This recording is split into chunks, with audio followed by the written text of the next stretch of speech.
各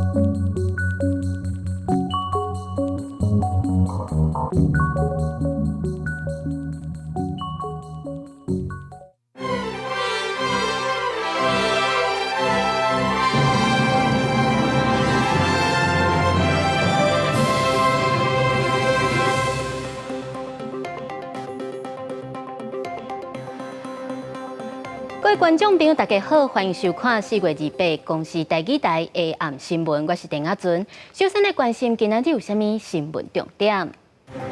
中国的威胁愈来愈长手，今仔日搁派一只无人机驶台湾飞一连。另外，中国的海警船嘛伫咧南海险弄到菲律宾的海巡。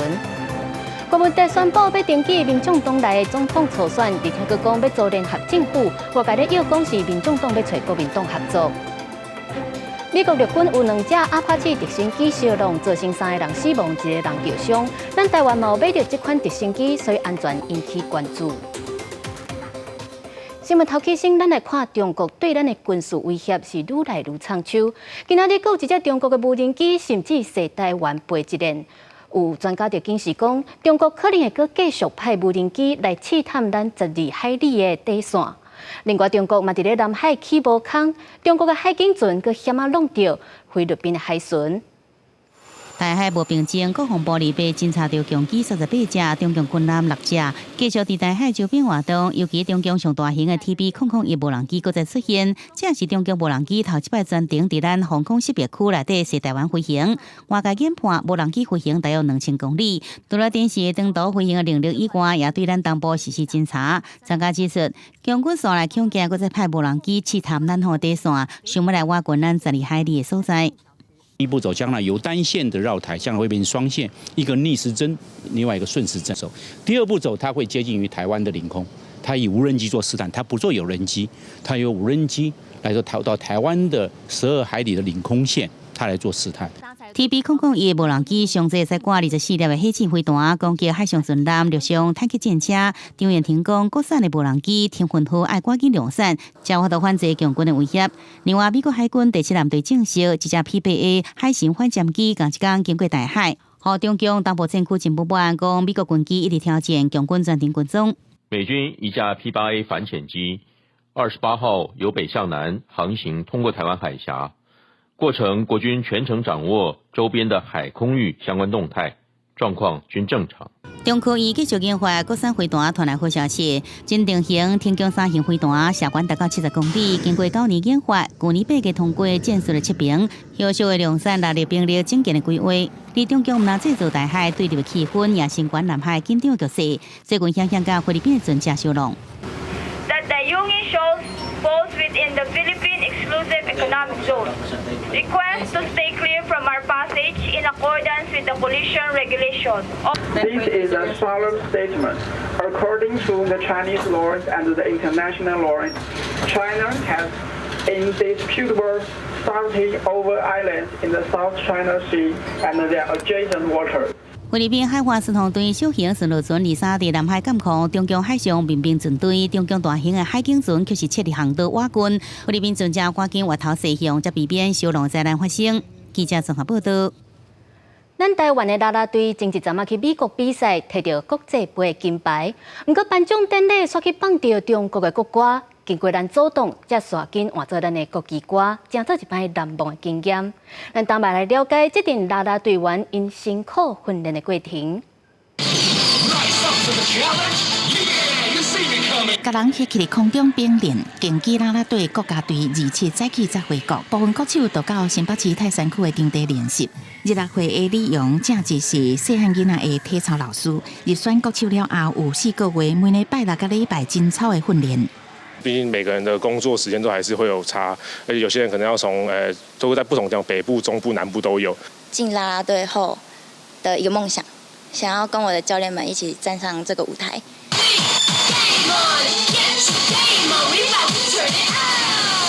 这届国手北中南拢有职业军人，有地行头家，有公务人员，拢是社会人士。总共是安尼，去美国参加世锦赛混合团体最高级组摕银牌，国际杯男女混合最高级组摕到金牌，成绩真好。这届国际杯颁奖时阵的意外嘛，让人印象真深。这首歌不一样，这样 start。听到中国国歌，咱领队法庭主办单位停步，现场观众嘛做伙画 TPE。所有人都知道是错的，所以大家一起喊 TPE 的时候，大家就等于我们也很欣慰啦，至少知道说我们跟中国是来自不同的一个国家。大概伫网络顶找国旗歌节奏紧真济，暗过歌手拢大声唱出来，助力教练增加成功。即马国际比赛拢用奥会模式，大家有慢慢甲台湾宣传出去。从衣服上，我们慢慢的，以前都是Chinese Taipei嘛，现在是 TPE， 可是其实在衣服的后面，我们还是有把台湾的名称把它弄上去。颁奖典礼以外，互竞技啦啦队变做焦点。不过因讲竞技啦啦队毋是亚奥运的项目，虽然是国手，不过找场地拄着不遮侪困难。期待未来会当去国训中心训练，毋免阁有这件代志的烦恼。记者综合报道。改变现状，记者综合报道。那民众党主席关文哲访问美国，回来到台湾，随着宣布要登记民众党内总统初选，伊嘛主张要做联合政府，互外界质疑讲伊就是民众党要找国民党来合作。不过，鸿海创办人郭台铭伊是叫关文哲爱困好饱才过来讲。那国民党主席朱立伦是表示，因会找机会过来参详。访美的行程结束啊，民众党主席郭文哲一透早回来到台湾，支持者去通机场接机，献花佮大声喊讲总统好，外界嘛关心伊当时会去领表登记。明天就去处理了，报名完审了以后要，就说我们党内通过以后会有个正式的记者会嘛，应该520之前吧。不过，民众党虽澄清讲是指明仔开始相关的幕僚作业，作业完成了后会找时间来领表登记。这日要表达爱团结整合辉力势力的国民党主席朱立伦是讲，在适当的时阵一定有机会见面来讲的。这是郭文哲是主张用联合政府团结台湾，香港这是在讲拿白合。下飞机接受访问嘛，对不对？是，一定没有睡饱哦，对吧？让他多睡几天哦。这个睡饱了，讲出来的可能会比较准一点。这是郭台铭温柔的拒绝，请告之女袂当停。28去中法院议会拜会食点林议长，提出新10大建设的证件，第一项就是连到6会国家来市。拿赢竞争者新北市长侯友宜，日7是等出杯啊是中华民国台湾是水的杯水轮，主流讲爱和对方来交流，才袂杯破水流。凝聚我们台湾内部的共识力量，中华民国跟台湾的关系是密不可分，就像杯子跟水一样，覆巢之下无完卵。新北市议会在国民党的议员人数较有优势之下，日7是提前总质询，另外嘛当在准备罢免咱港的市长这个行动，已经得到民进党正式提名参选2024总统大选的赖清德，要开始启动陆战。新罗台湾自由会拜6礼拜要去高雄台中和奥运会见面，家己全顾好在。记者综合报道。来看新竹市长高虹安正互人指控诈领立委的助理费，经过4个多月，检方今仔日下晡又搁再约谈高虹安。高虹安除了涉嫌诈领助理费，也搁互朱彻院告伊背信，指控伊乌白利用研发成果。检方嘛拢长咧调查，目前高虹安也搁伫咧侦讯当中。那新竹市府嘛发声明，感谢各界关心，强调市府的运作一切拢正常，因嘛会继续来推动市政建设。来看台中有一个查甫人去互诈骗集团强迫去银行办人头口座，伊逮到机会就偷偷讨救兵，找警方来到银行外口抓到这阵诈骗集团，也搁入去到因伫放假上款的据点，救出另外6个受害者。专案的依照诈欺、洗钱，也搁有妨害自由等等的罪嫌来起诉。起我啊！今日警察冲来，甲轿车砸来，叫这个开车的查甫人乖乖落车。伊就是诈骗集团的成员。台中警方进前接到银行通报，讲有民众伫柜台申办网络银行，偷偷甲行员讲互人控制，真做人头户。诈骗集团成员4路查甫人伫外口车顶来监控。结果再来遮警方今日甲拍醒惊，便衣警察入去巡行，甲被害民众来确认，随出去车顶，甲嫌犯抓起来，并且公判集团伫逢甲商区的2个立组套房，总共97名被害人。警方讲，诈骗集团伫报纸伫登记找人的广告，提供5万到20万块不定的费用，吸引民众上门来应征了后，就集中规划犯罪行动。先回去啊，先回去再说，手机不急，回来还是。这4个拢被害者呀。现场逮捕卢姓嫌犯等3名诈骗集团成员。警方透过资料分析后续将幕后李姓主嫌等其他集团共犯一举瓦解。警方进一步追查到31岁姓李的查甫人为首的7人的诈骗集团，专案移送台中地检署。即阵已经依照违反组织犯罪防治条例、妨害自由、诈欺甲洗钱的罪嫌来起诉。记者综合报道。上新的消息来看，出名的美国大卖场 Costco 有咧卖一款3种冷冻的3种综合酶，结果是药师验出有 A 型肝炎病毒去污染到。因为这个产品伫全台真侪门市拢有咧卖，所以即马已经要求全台湾的卖场要有风险落架。今日接获通知，其中一批检出 A 型肝炎病毒阳性。那卫生局与好事多致力进口的科克兰冷冻3种综合酶的产品，它有效日期是2023年的9月19日，抽验检出 A 肝病毒，已依法全面的下架并销毁。那卫生局并将主动发布简讯提醒消费者，那也请各级医疗院所加强通报，并且进行健康的监测。根据了解，目前总共有17000多公斤的综合酶，互人卖出去啊。因为 A 型肝炎的病毒潜伏期有较长，民众若是有食到这款 Costco 的综合酶，上好伫咧最后一天食以后的60天以内，当做自我健康检测，卖当去注疫苗来预防。转来看，南台湾欠水是愈来愈严重。台南市的永华市政中心，原地讲要关掉部分饮水机、甲水道仔头，也有公用便所来减少用水，所引起反弹，才赶紧来罚停。不过，这黄酸雨到底是当时才会来？气象局是预告，南部恐惊要等到5月底、6月初，才有可能会落大雨。无开放饮水机，敢嘛是省水呢？台南市永华市政中心原本2月开始实施节约做法，3楼以上部分饮水机、洗手台，也搁有户外部分的公共便所甲新种便所要关起来，便当阿嬷嘛要早等去处洗。太过火了，太过黑啊！这个没有省水省到这么严重，你如果细菌滋生在里面，怎么洗？红色的咧，搁去找别个所在话是大人还是老人，较年纪较大，无到拎到后一个便所站啊。做法引发怨言，赶紧罚停。台南市强调，只是要互员工共同来渡过难关，因为水情也是无缺席。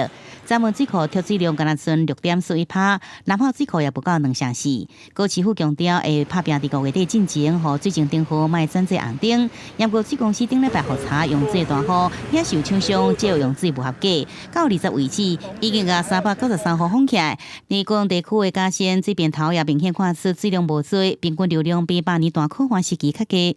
气象局讲，中南部恐惊爱到5月下旬到6月上旬，较较大规模落雨。要下比较大的雨，尤其是对中南部地区，还是需要南风上来。这个南风呢，就是所谓的夏季季风环流。有一些模式是做在5月中可能就上来，有一些可能是在6月初或者是5月底会上来。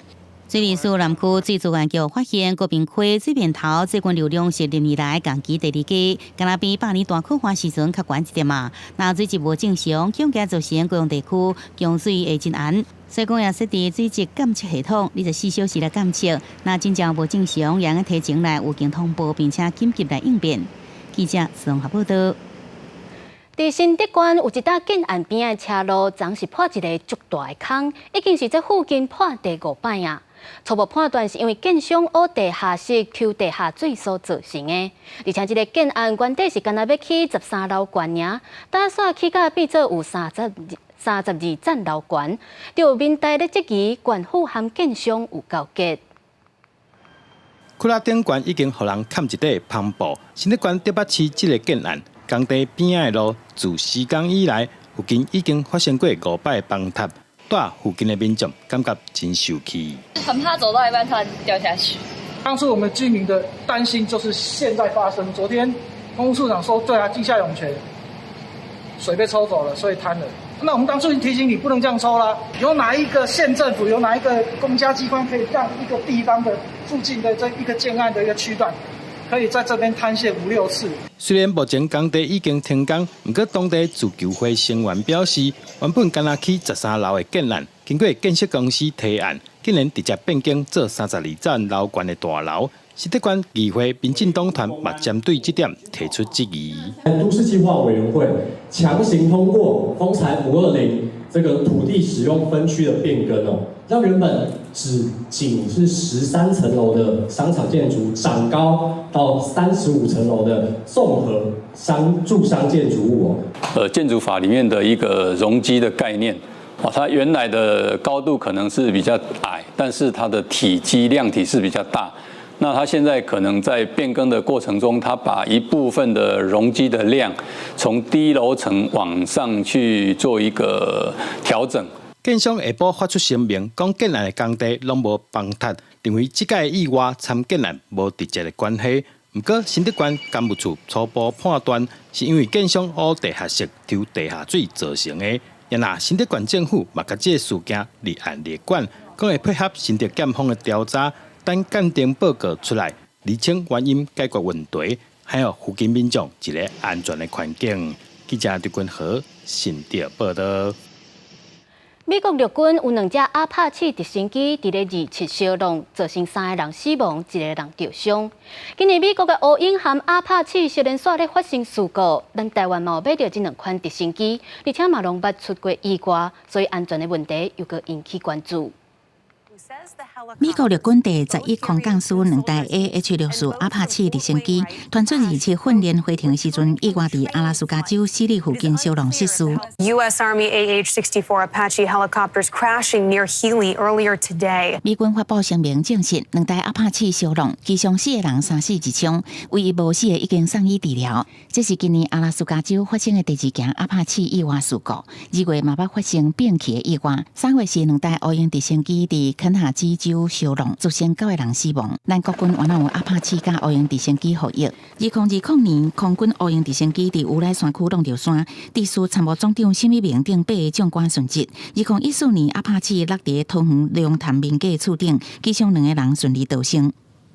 作战任务的那个要求，他可能必须要练习这个地形的追岩飞行，那相较来说就增加了他的这个任务的风险。救援直升机它却反而必须要在这个恶劣天候情况下，这个冒险执行任务，所以那当然无形中就增加它的这个失事的这种风险。学者分析，直升机意外主要是机械人为甲气候因素引起的。军用直升机因为作战也是搜救任务的需求，会提高危险因素。像讲夜间训练是为了避免敌人侦测，直升机的偏对会真晚近。部分作战任务爱正低飞行，电火条啊，这地面较悬的物件较歹发现，驾驶需要更加注意飞行。记者综合报道。保育组织继续咧援助乌克兰，昨宣布已经交回98趴，包括15架装甲车、230架战车，也有到训练到的乌克兰的装甲旅。那乌克兰的军方嘛，当咧积极备战，按算几礼拜内就发动反攻。几日前，乌克兰士兵已经接受训练，使用北大西洋公约组织的武器。北约秘书长斯托滕伯格日前指出，北约盟邦甲合作伙伴承诺予乌克兰的作战的车已經到98趴以上。That means over 1,550 armored vehicles, 230 tanks and other equipment, including vast amounts of ammunition. In total, we have trained and equipped more than 9 new Ukrainian armored brigades. 北约成员国也供应防空系统甲火炮，波兰甲捷克是提供经苏联制造的米格级高战机。斯托滕伯格阁讲到，7月伫立陶宛举行的北约峰会，会为乌克兰制定出一项多年度支持计划。乌军也咧备战，未来几礼拜要发動春季反攻。Треба мотивувати себе тим, що якщо ти цього не зробиш, якщо ти не підеш на війну і не виженеш ворога зі своєї країни, ти навіщо тоді жити? 在首都基辅附近森林内底，乌克兰士兵接受突击训练，因大家经过激战，包含东部前线巴赫姆特的保卫战，今麦被俄如何专守围攻。由波兰北部都市布伦堡附近发现一个军事飞行残骸，顶端有前苏联通用文字“西里尔自保”。这离俄乌边界真远，当地媒体报道指出，这可能是空对地导弹的一部分，有可能属于波兰军队。公司新闻陈慧仁报道。伫咧2007年，缅甸的反红火革命，迄当中有一个日本的记者中正健司，和缅甸的阿兵哥甲弹死，伊的摄影机嘛碰见真侪档，才互人找到，幸好伊的小妹。当时伊所记录落来画面，即马嘛互人公开，咱做回来看卖。小川纪子对缅甸民主人负责人艾昌奈手内接回因嗰个已经过身的日本记者长井健司。伫2007年，在缅甸翕街头抗争时阵，所留来摄影機，心中充滿了感謝。Aちゃん9さんとビルマ民主の声の方々が大変な思いをしてカメラを探してくれました。心から感謝をいたしております。Aちゃん9さん、本当にありがとうございます。これまでカメラについて情報すらない状況でしたので、このことは大変な驚きと喜びです。2007年，长井健司一个缅甸的影营市中心翕反红火革命时阵，迄当阵50岁长井健司不幸和缅甸的士兵近距离开枪拍死，迄天差不多有10个人死亡。原来这台摄影机被发现的时阵，内面还阁装着迄当阵伫咧翕的迄块录影带，二人伫咧泰国的曼谷一场活动公开播放。伫长井健司所翕的最后画面。会人看到一台载满着士兵的绿色的军用卡车车队来到现场，和示威民众大声骂。早期长井甲镜头对准家己，手比着卡车，讲军队拄则到位就伫咧迄边，因全副武装。无久了，影片就无搁再翕啊。缅甸民主之声迄当阵翕的影片，有翕到长井死亡的情形，伊倒伫咧涂骹，和周围士兵近距离开枪射死。路透社记者也把这个情形记录落来，所翕的相片也摕到2008年的普利兹奖。For the obvious security reason, we cannot, go deeper into how we get it. What I can tell you is we got it through a good citizen who knows what is right and what is wrong, and that's how we got it. 小川纪子讲，伊甲这段影片交予日本政府作为证据，来补贴缅甸军政府讲因大兄的死亡是意外的白策划。因那保护记者协会也批评日本政府无公布长井健司的验尸报告，是为了要维持外交甲经济关系，也变相协助军政府暗藏事实。2021年，缅甸军政府政变以来，至少已经有4位当地记者被杀害，不过拢无人受到惩罚。公司新闻新罗配编译。来看泰国有一个真侥幸的查某人涉嫌甲伊的朋友偷死，警方查落去才发现，自从2020年开始，这个查某人已经用有毒的氰化物至少偷死13个人。穿粉红色洋装、卡4粒子的查某囡仔，伫泰国警方押送的时阵，拢无讲话离开。36岁的有姓福建人萨拉拉，涉嫌毒杀朋友，互人逮捕。警方调查了，发现伊可能是连续杀人犯。最新一件案件发生伫这个月14日，查某囡仔死里棚，互人发现死伫河边，手机甲钱包拢无去。当时死者当伫参加宗教的放生活动，甲伊做伙去的是嫌犯萨拉拉。验尸报告指出，遗体有极度氰化物的残留，车内原来有氰化物的混染。目前有新4个月萨拉拉较早捌互人诊断有精神疾病。这个案件调查人员开始怀疑，所以调查过去几件氰化物的中毒案。伊发现，为2020年以来，至少有13个亲友甲萨拉拉接触了后，煞雄死亡。其中一个好亲像受害者的翁婿是讲，伊的家后生前甲萨拉拉有金钱的往来。แต่ก็คือมันเกี่ยวกับเรื่องการให้เงินไปสำหรับการฝากในการขอครับเป็นดอกเบี้ยอะไรเงี้ยฮะเท่าไหร่คะ70,000ครับสำหรับที่ผมทราบนะครับแล้วก็จะมีส่วนที่ว่าเอาไปลงทุนซึ่งขายของที่ TikTok อีกก็คือที่โอนไปก็คือ 26,800 ก็คืออีกก้อนหนึ่งครับ警方嘛发現有幸運嘅受害者伫好持毒了後度過一劫。ก็มาเขาสามารถลงจากรถได้แล้วเดินไปขึ้นรถแอมบูเลนซ์นะพอขึ้นแอมบูเลนซ์หลังจากนั้นเขาหมดสติไปเลยก็คือหัวใจหยุดเต้นหมอบอกว่าหัวใจหยุดเต้นก็คือตายไปแล้วนะครับหมอบอกว่าเขาตายไปตั้งแต่อยู่หน้าโรบินสันแต่พอไปถึงโรงพยาบาลเนี่ยโชคดีที่หมอปั๊มหัวใจแล้วกลับมาได้นะครับ 警方拜三嘛到沙拉拉警察前案的厝内去搜查，发现大个所在附近有烧甲臭大的干仔，内底物件已经送往检验，来确认是毋是氰化物。搜查地区嘛扩大到5个府，警方公开呼吁其他可能受害者家属主动甲警方联络。公司新闻张如平编译。澳洲上旧的利德尔土炭发电厂28正式关起来啊，算是澳洲减少碳排放的一项进步。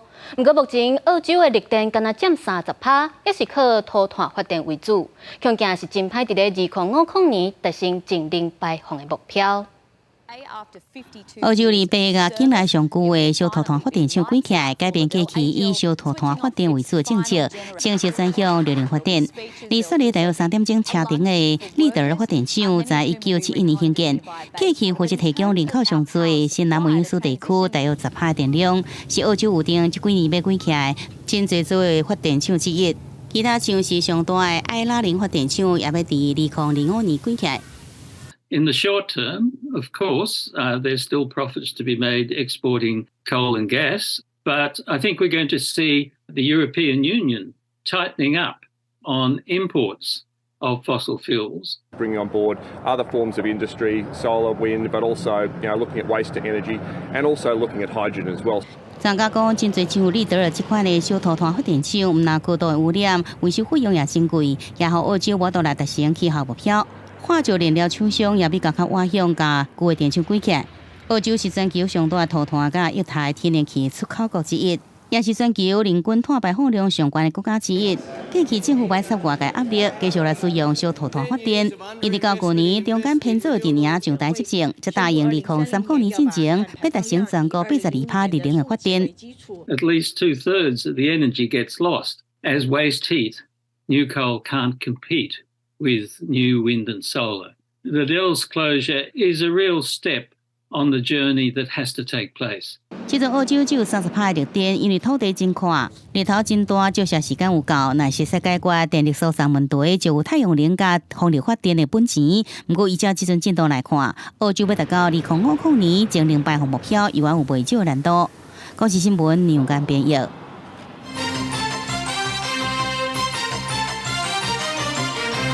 经济部公布上新的报告指出，台湾伫咧这5年来，经济成长是比南韩也更加紧。去年一个人的平均 GDP 嘛是头一摆赢过南韩。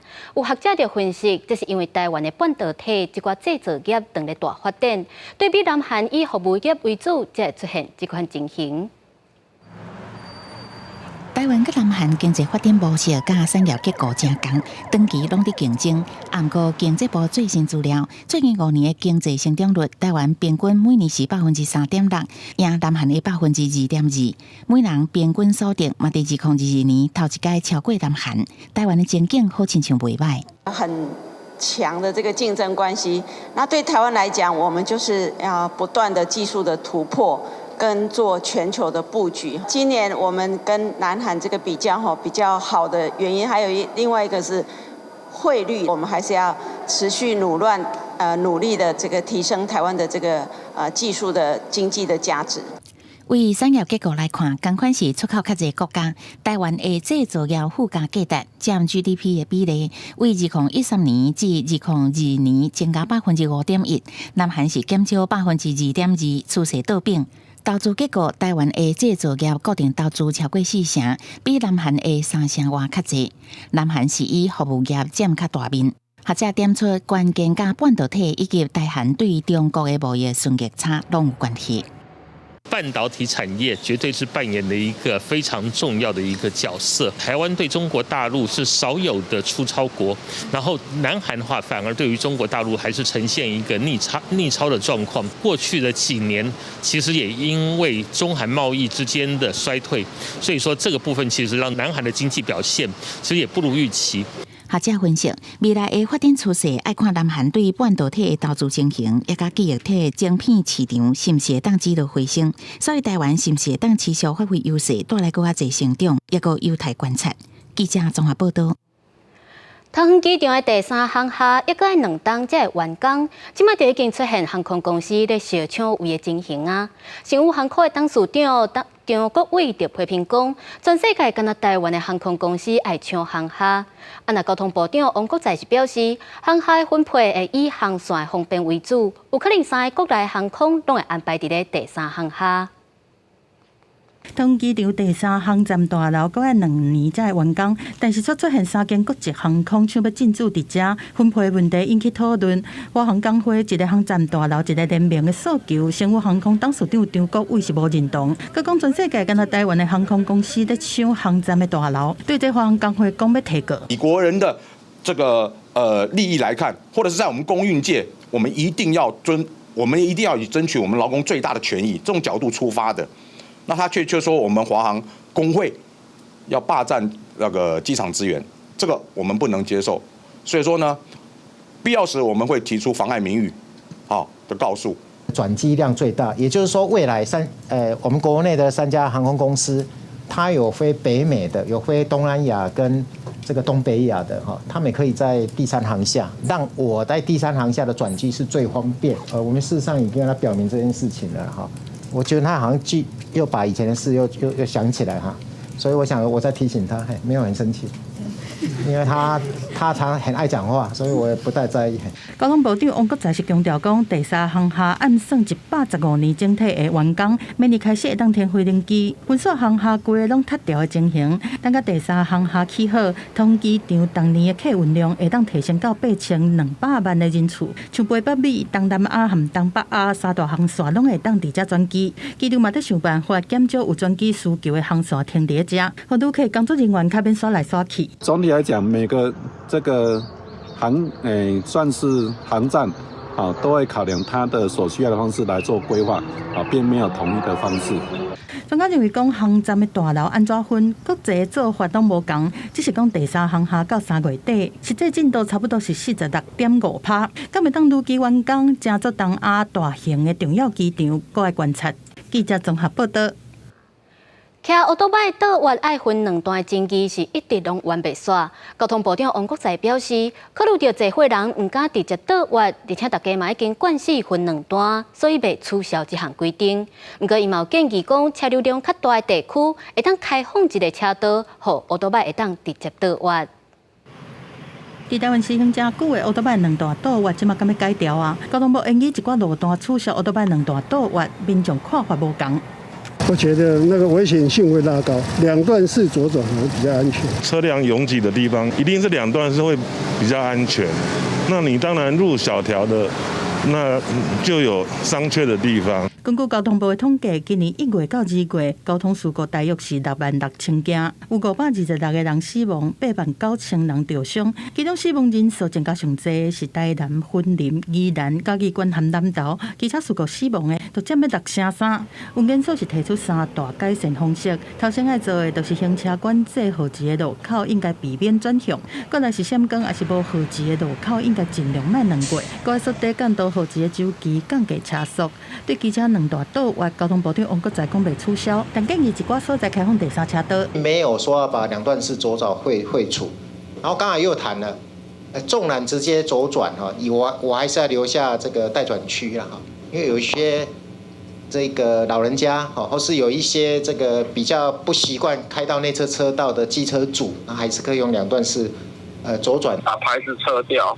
然后同时保留待转格然后也可以内侧左转，这双轨并行的方式，所以安全疑虑上其实是没有问题的。这运元素机车安全的改善办法，会伫今仔日发函予各县市，部分路段未来奥多麦是免2段倒弯，安全的部分搁要观察。记者综合报道。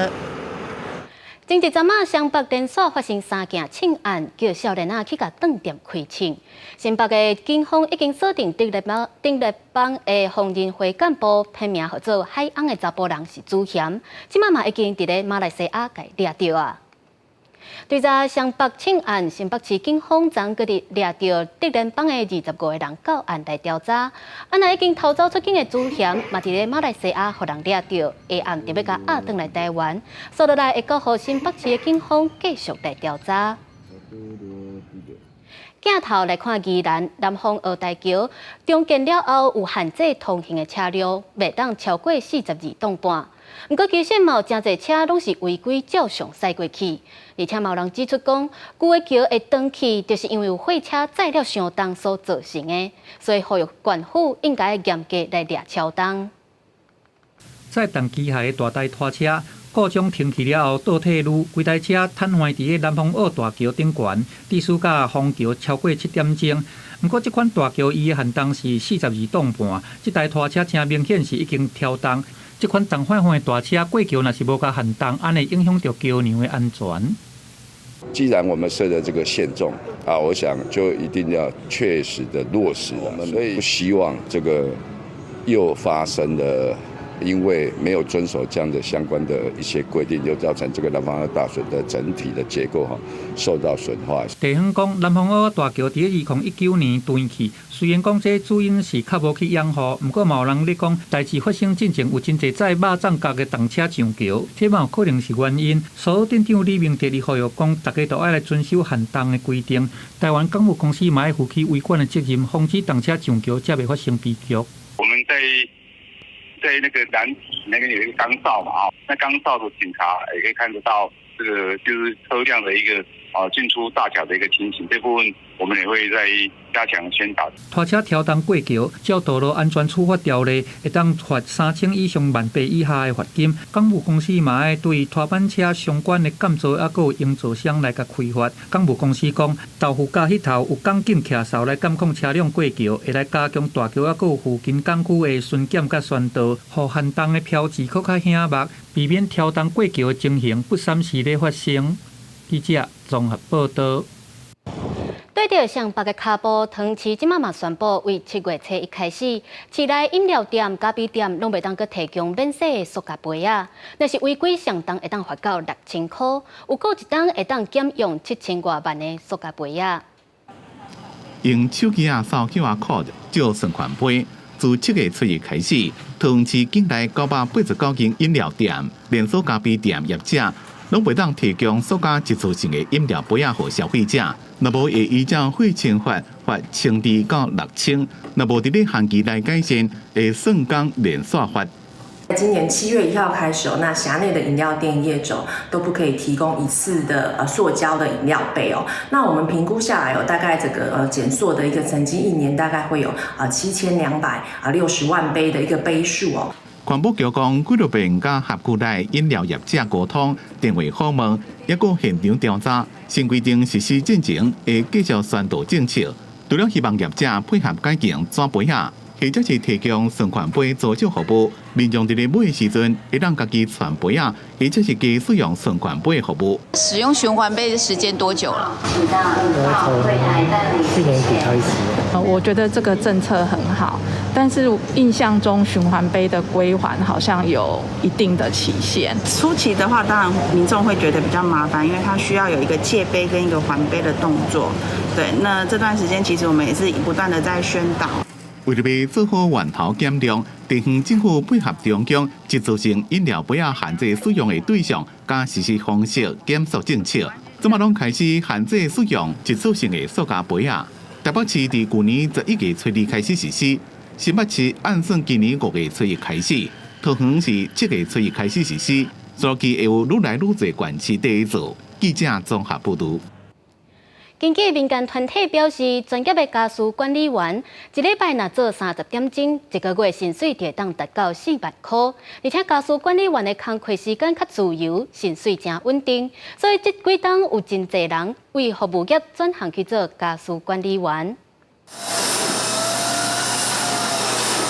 王小姐骹手溜达摒扫客厅，每一件事拢爱清好清气。客厅完成了后，随转到便所，用器皿金属乳洗手台啊，变甲遮尔清气。不过这不是王小姐的厝，王小姐是专业的家事管理员，很自由啊，然后时间又可以搭配自己的时间，正常上下班中间还有休息的时间。时间自由是王小姐选择做这道的原因之一。长期咧培训家事管理员的皮婉如基金会统计，家管员平均每礼拜工时30点钟，月俸4万块左右。因也发现，过去5年来转到改做家管员的人，有45%拢是为服务业来的。来最多的是餐饮业，餐饮业常常有所谓的2头班的现象，是非常长的工时，或者是不正常的工时，满足了非常多刚刚说的，就是从服务业转行来的朋友大家的需求，接送小孩，或者是要我自己带着老人去看病，都可以满足我的需求。基金会表示，因为工时自由，5年前做这道的人是2度就业的中年妇女为主，但是这几年开始，也有少年女性因为注重生活品质，开始转到这道。而且这几年开始，社会也开始豆豆破除替人做家事是下骹手人的传统观念。要怎么样有一些方法技巧，包含一些流程，在有效的时间里面，能够达成一个有效率的一个工作。过去社会观念，摒扫整理厝内是一种简单的工课，但是经过专业训练的家管员，因会专业规划厝内的整体整理计划，合作家事摒厝内，嘛是一种专业技术的展现。记者郭曾准由台北报道。为着要替云林县的果菜找销路，云林县府宣布要将菜色出口到新加坡上大的超市。县府嘛强调讲，因为要建立冷链也有长途运输的技术，来保持这菜色有够鲜。未来按算2礼拜会出货一间，按算1个月会当赚上8万。今日新加坡的平价超市，大家上摆满一包一包药菜类，都是来自台湾云林。过去若要将青的蔬果出口到新加坡，虽然透过空运保持新鲜度，但计小无法度和东南亚等国家的农产竞争。现在透过全新的冷链和运输技术，会当让云林的蔬果送到新加坡的消费者手内。云林县呢，将我们所有的生鲜蔬菜克服了种种保存的这个技术啊跟困难哈。那不只是呢从我们田里到经过海运到新加坡，这样所有的旅程哈，来到这个NTUC， 我们还可以看到非常生鲜的这个蔬菜哈，呈现给所有新加坡的消费者。那我觉得这个是我们打开新的一个里程碑了哈。王光表示。原来一年的农产值超过850亿，这次头一届以云林的良品，在海外举办蔬果的行销活动，主要以10外种比较较无难运输的蔬果，透过冷链技术将云林优质的农产，会当以平价提供新加坡的消费者来买。因为这些年来，我们都跟台湾这方面不同省市各方面都有紧密的合作，主要是把台湾最好的食品、生鲜食品带到新加坡，介绍给我们的消费者。阮县府农业处就讲，今年要出口蔬菜油啊到新加坡、东南亚市场，目前县内嘛正咧建立大型的外销蔬果集货场，未来每2礼拜就会当固定出货，将云林短期的药菜类卖到新加坡。伊讲每个月会当有8万的销售业绩。记者为你报道。咱来看有一阵少年家因行骗台湾拍影片，记录一寡较无人咧关心的议题，嘛讲出侪流浪动物和游民的故事，互大家来了解。一个拜六暗时7点半，公司台记台青春咱的网节目，就要带大家对这阵 YouTube 的镜头来看台湾。今天是装潢的最后一天，经历了3周的时间。被榨干，精神果汁机，超乎预期，所以是可以当饭吃的。对，林祖俊当地记录这对翁仔某开早餐店创业的过程。这是一阵台中 YouTube 团队举办甲梦想做饭食的挑战赛，招有热情、有梦想的少年人来参加计划，用半年的时间记录因拄到的酸甜苦涩，或者参赛者实践梦想的过程，会当透过影片让大家看到。因为好多人在创业的过程，他不是 YouTuber， 他不会拍影片，可是我想要用影片把它记录下来，他未来再回头看的时候会知道，对，当时我创业的时候我是抱着什么样的心情，然后我遇到什么挫折，到最后我成功了吗？团队的发起人林祖俊，在学生时代就较会表达家己的想法，为了让大家了解伊的理念，就算不是读专科的，伊也是慢慢透过影像的方式，甲团队冒险辛苦的过程记录落来。嘛，好真侪人感觉认同甲支持。我在 YouTube 上面去做的一些影片，好像真的可以感动到一些人，好像真的可以去影响到一些人，所以这是我觉得我最想要当一位影像创作者，一个拍影片、用影片说故事的人的一个原因。沙鹿团队还佫开创全台湾头一个情景式体验，伫台中市举办半暝起鼓，透过解谜题游戏，互来参与的人感受情绪的力量。在紧张破关的过程，或者成员甲家己内心来对话，了解家己的本质，迎接人生的挑战。其实介侪人是迄种家心内有介侪代志想要做，毋过可能家己第一可能毋敢，第二是无大个无钱，所以就会感觉讲，介侪物件其实是家己拢袂当去试看卖啊。毋过向有一个人伫遐帮你试探介侪路时阵，你就会想要看嘛哦，这到底有啥物结果安尼？杀戮团队成立4年多来，一路无妨抵中嘛真辛苦。毋过因还是坚心继续行落去，为着公益冒险的决心，就亲像因的 slogan 同款：人生艰难嘛真趣味，梦想毋免偌伟大，只要勇敢向前行，也是会当找到梦想靠岸的港口。记者罗敏柱、王维修，台中台北报道。专门咧翕国家公园风景的摄影师柯兆鹏，将伊40档来作品展伫咧台北华山创意文化园区，就是希望让大家来看到国家公园的水。内政部长林佑昌嘛表示，未来政府会成立国家公园署来保护环境生态，呼吁立法院会当赶紧来通过。为除夕迄天开始去，一直到元宵节那落，就是刚是最重要。摄影家柯兆鹏伫玉山气象站待10外日，就是为着要甲玉山山顶拍破光的景致翕落来。40多年来，一台相机模拟，唔惊寒，唔惊热，用镜头记录每一个国家公园的光景。柯兆鹏讲，加在有国家公园，才会当保留一寡山林美景，让大家看到台湾的水。关山有关山的水，海边有海边的水，所以咱有总共加起来有10个国家公园。所以为包山包海，我伫泰鲁阁翕较侪年吼，感觉泰鲁阁是我感觉较有深度。目前台湾拢总有9座国家公园，1座国家自然公园，每一个所在拢有伊的特色。国家公园由内政部管理，内政部长林佑昌表示，未来政府组织改变，就会成立国家公园署。目前国家公园署组织法草案等咧立法院审议。对未来国家公园规个发展呢，伊个新的方向。包括即马国际上的一寡新的趋势，包括咱的这个净零排放，咱的新的国家公园署内底有新的一个规划。内政部表示，成立国家公园署代表台湾对环境负责任的态度，希望立法院会当量早通过法案。摄影家柯兆鹏用40年的时间记录国家公园的美丽甲本质。国家公园内底有藏台湾的水，那这寡相片都是上好的证明。记者林玉凯台北报道。嘉义大学为着要培养医疗人才，即马按算要成立医学院，嘛要替在地汉药材生产建立基础，提升台湾汉药的竞争力。做好秋季布条，嘉义大学28即天正式成立医学院筹备处甲中医药产业创新发展中心。毋但要替医学院的设立做准备，嘛要结合3管学的资源，提升中医中药的产业竞争力。结合，我想包括嘉义县、嘉义市、南投县、彰化县，大家共同来成立一个以中医药为主的这个医学院，希望台湾的中医药产业能够更蓬勃发展。如果台湾这个产业中心能大量的栽植的话，达到某种程度的经济规模，好，那实际上就可以自给自足，好，不用完全要依赖到靠大陆。嘉义大学表示，嘉义县市拢有大型病院的医疗资源，未来嘉义大学的医学院会甲这些病院合作，将做培育人才的基地。我们期待的是从全人健康的一个医学观念带给大家。那不止这样，我们在产业界，我们也期待，我们希望能够链接我们嘉义县市所有的资源。嘉义市政府指出，嘉义大学伫中药食物的证照有场所，佮有经验甲技术。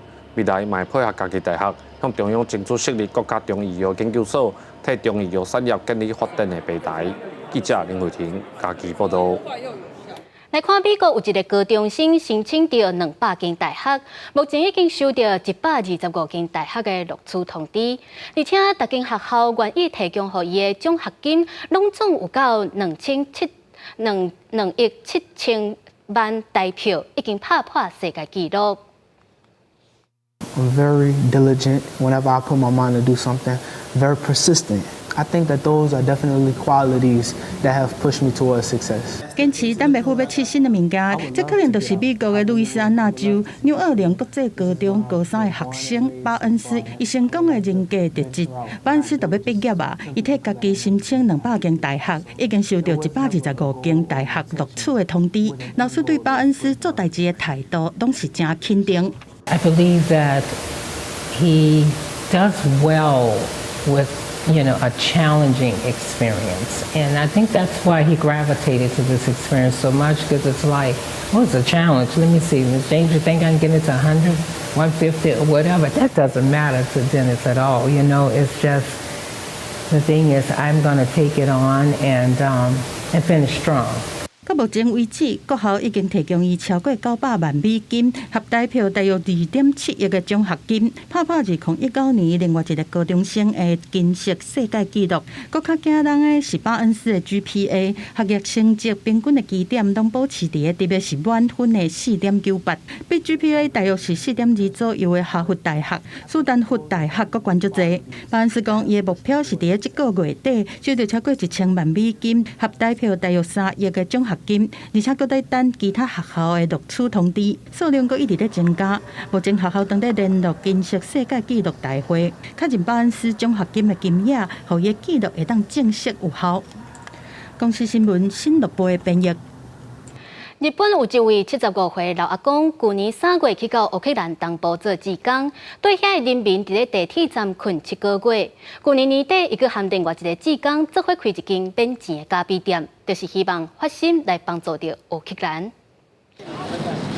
民众早物件要内底进入特殊排队，围伫乌克兰东部大城哈尔科夫的一间咖啡馆，每天有几若百人伫遮等免领免费餐点。做这项义举的是一个75岁日本老阿公。来自东京的涂子文泽已经伫哈尔科夫待10晚时间了。伊去年伫个到乌克兰旅游，当地局势真紧张，日本大使馆可劝伊离开。只是伊到波兰了后，看到俄军入侵，乌克兰人伫炮火中艰苦生存的消息，心中真生气。3月决定返来乌克兰，并且到东部的哈尔科夫，甲当地民众斗阵密伫的地铁车站。Many people this upstairs sleeping and eating. 讲到当时伫地铁站避难的情况，图子也是真心酸，目屎强要流落来。伊得到避难的民众伫车站大厅伫遐困、洗身躯、洗衫，生活差不多7个月时间。And many people, replace children and babushka, many people and very hungry. 图子开始向民众发放食谱，到去年12月才离开地铁站。了后就甲另外一名职工有开设免费咖啡馆的想法，已经有各种的社交媒体平台向故乡的日本人募款来甲这间店建起来。即这间店每天会使招待500人。І подякувати. Добре, що є такі щирі люди, які допомагають з відкритим серцем і душею, і жертвують своїм життям, своїм часом, попросту, щоб допомогти, якусь надію дати людям. 一个日本人到乌克兰去做志工，伊阁提供免费餐点的消息，真紧就传遍乌克兰的网络。为少要有经济能力的乌克兰人会挑工到咖啡馆去捐款，希望向这位无私付出的日本老阿公来致意甲感谢。公视新闻齐婉玲编译。天气玻璃仔，咱做伙来关心明仔载各地头的温度。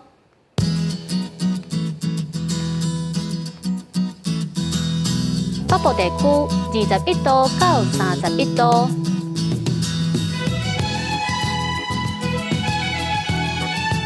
中部地区21度到32度，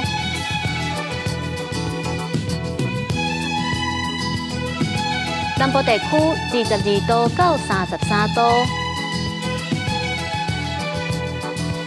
东部地区22度到30度。还阁有外岛地区18度到29度。感谢您收看今日的公视台记台的暗新闻，我是丁雅纯。咱明仔载同一个时间再会。